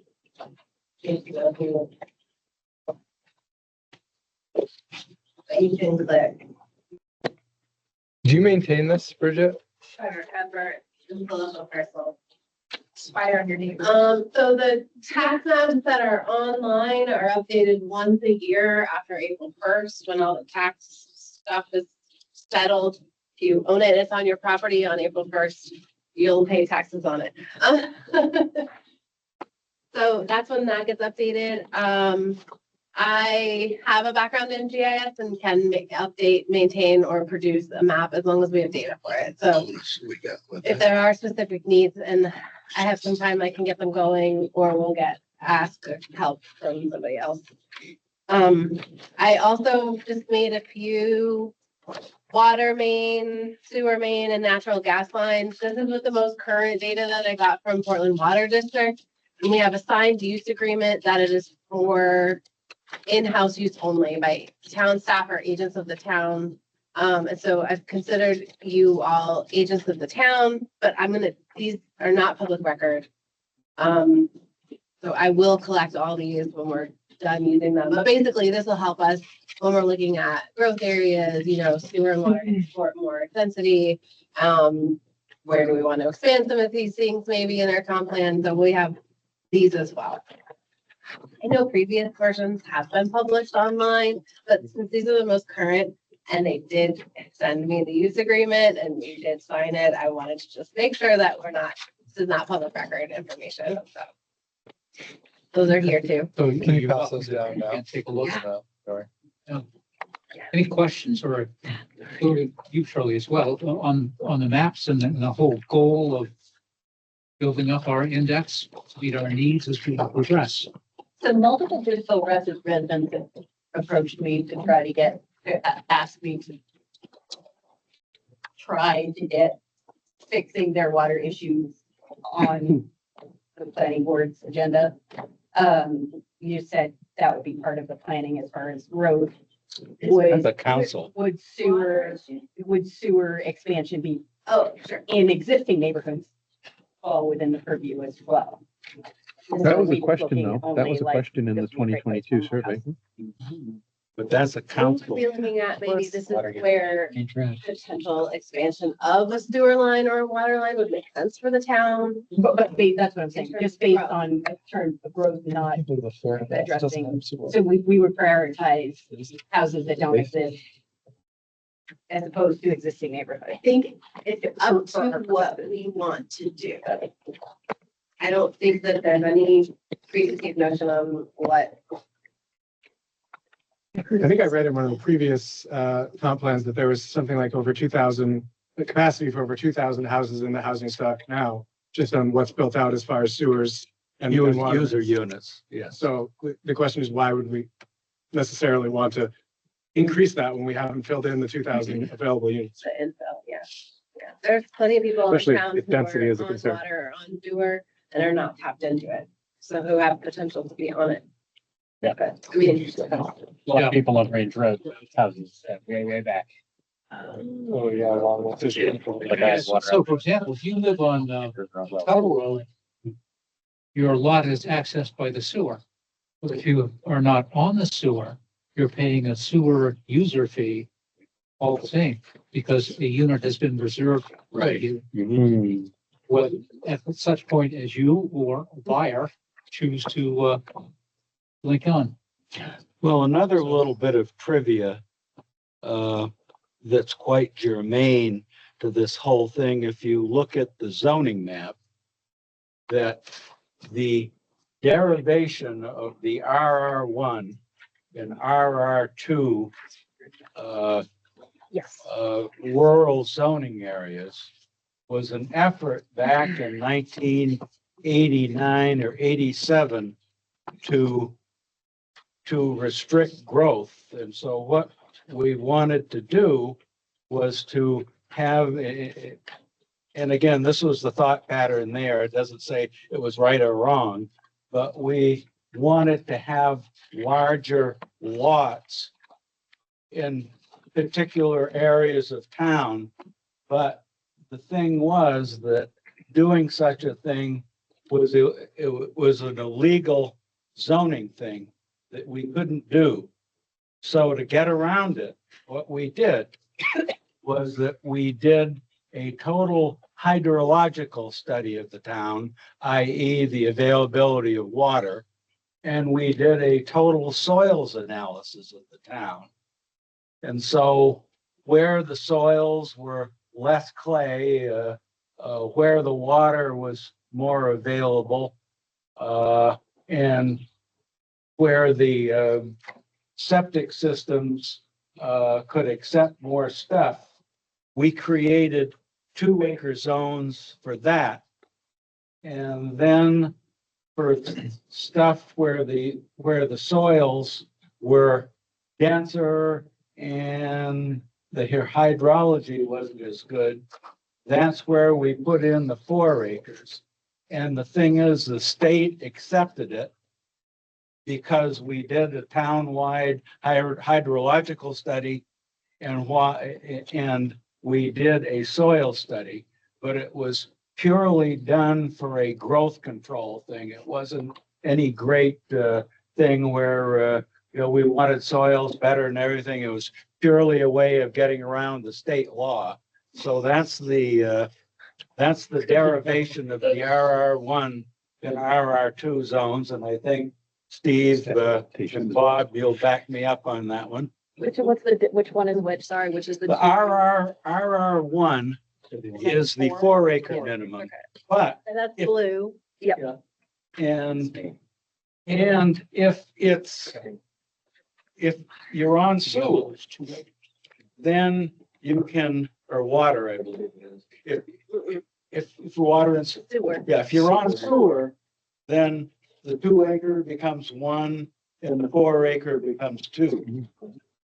But what's happened since that time, obviously, is that we now have the conservation subdivision ordinance, which allows you to concentrate the number of houses in a small area and preserve 50% of the land. So I think sometimes, as I say, that the only function I have here is institutional memory before they put me in one, getting closer every day.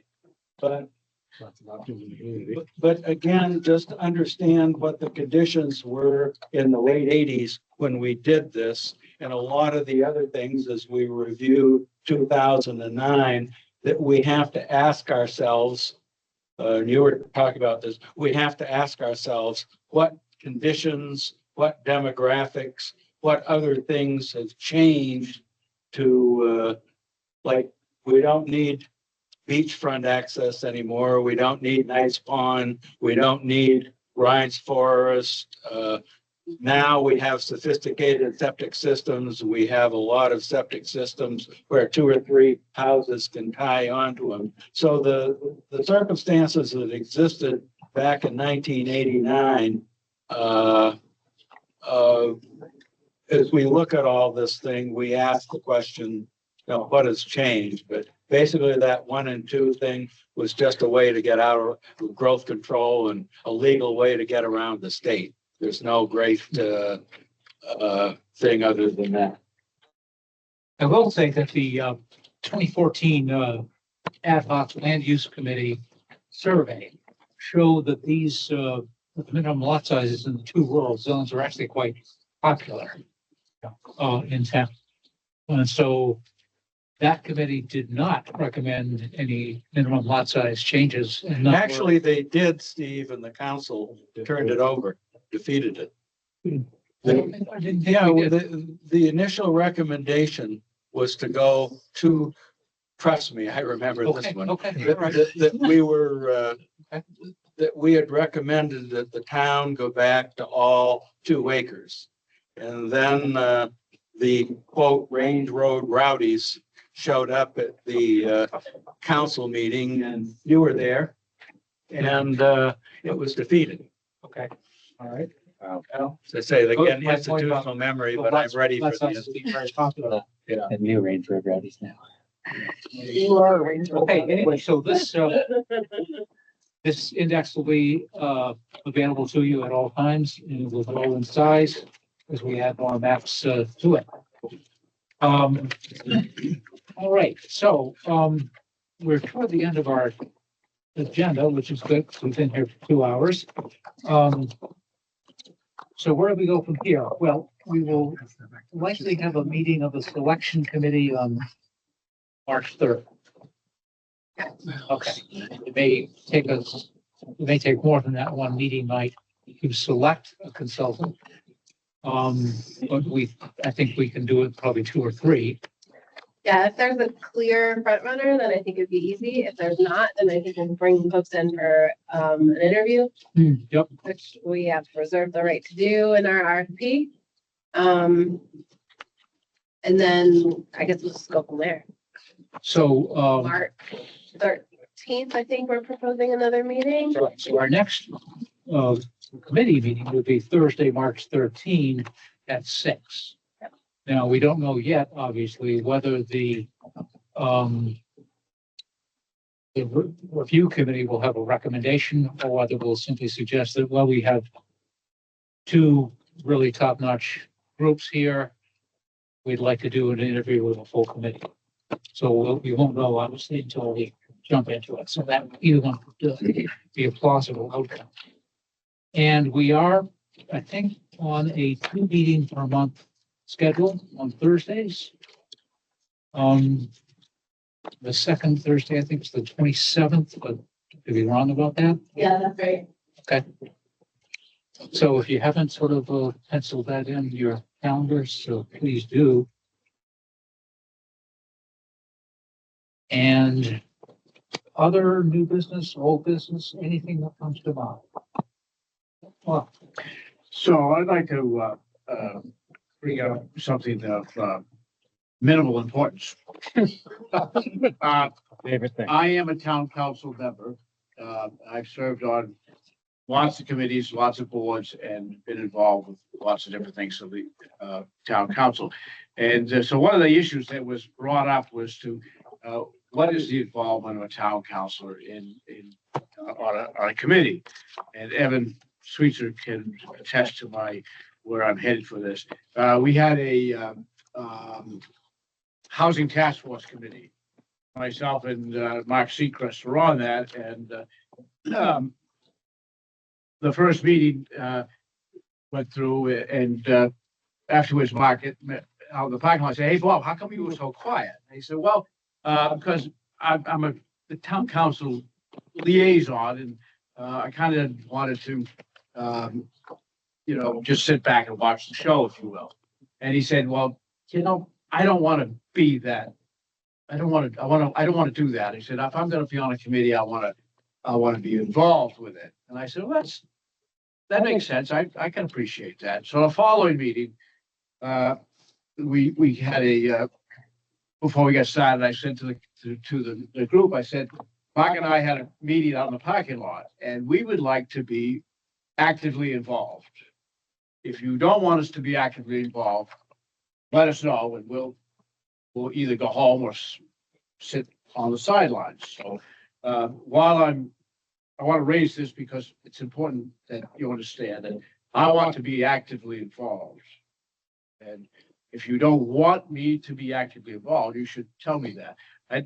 And I will raise my hand, and whether you record that as an official vote, I really don't care, but I think it's important that you know where I stand on the issues. And so I want to be actively involved. And if you folks think that that's problematic, you should tell me right now. I think it would be helpful, to tell you the truth, because then you can help sell it, both you and Tig can help sell it to the broader council. yeah, my 2 cents are that both you and Tig should be as actively involved as anyone else. Yes. Yeah. Members of the community. Thank you. Yeah. I have nothing further. That's good. I'm gonna ask a lot of questions because that's why I'm here. I don't know. I don't really plan on voting, I don't think. I think our town attorney sort of advised us that it was a little bit of a slippery slope, so maybe we can talk about that offline. You guys can meet. And you have fun, say. Well, look, right. You're voting, yeah, you're voting too. As I said, I will express myself as we go along. You said you were gonna be a fly on the wall. I can quote you directly. I am a fly on the wall. I plan to be very, very quiet and you won't hear me speak, I believe. Isn't that what you said? I don't think you That was on Monday and today's Thursday. You should see how it goes at work. Let's pull those town council minutes. Let me tell you how it goes at work. All right, new business, old business. Anybody?